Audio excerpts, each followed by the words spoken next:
siyam sa pamumuno ni Miguel Lopez de Legazpi. Bitbit ng kanyang grupo ang Santo Niño patungo sa Luzon.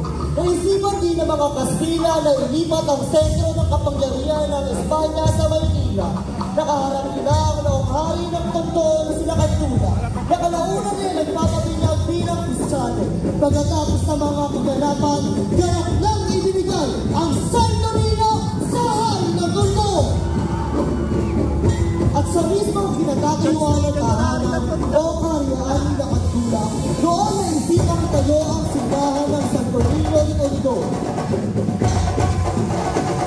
Sa paglipas ng maraming taon, ay mas iningatan at pinanagahan ng mga taga-Tondo ang Santo Niño. Inaayusan at pinilisan ng pilak na nilulunok sa tinulo ng ginto.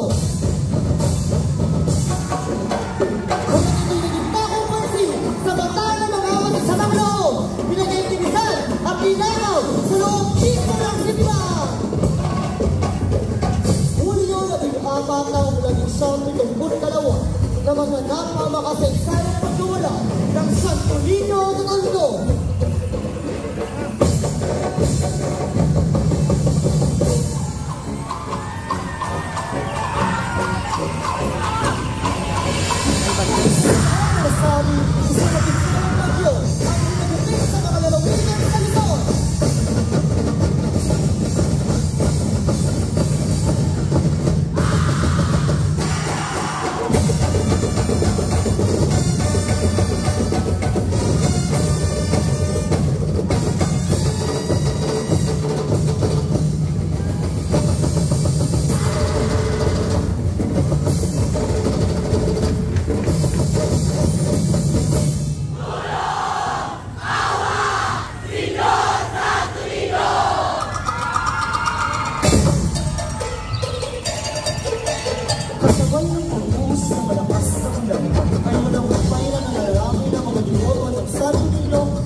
Ay unti-unti kapita at ay balik ang magkakaiwalay na parte ng Santo Niño at muli kumito.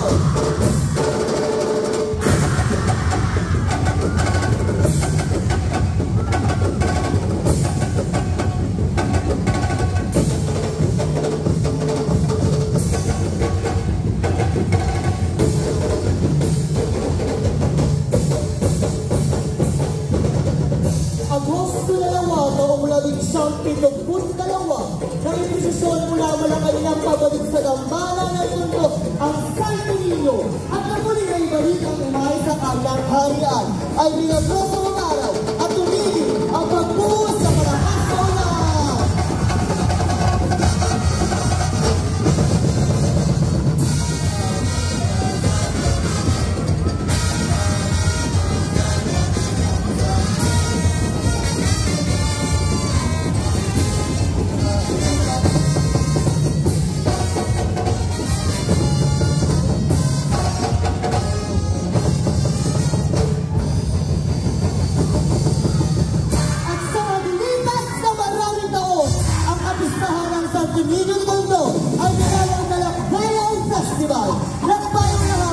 Lakbay at sayaw, nalidadag sa libo-libo mga bumoto, pinipin ang kanina nilang sana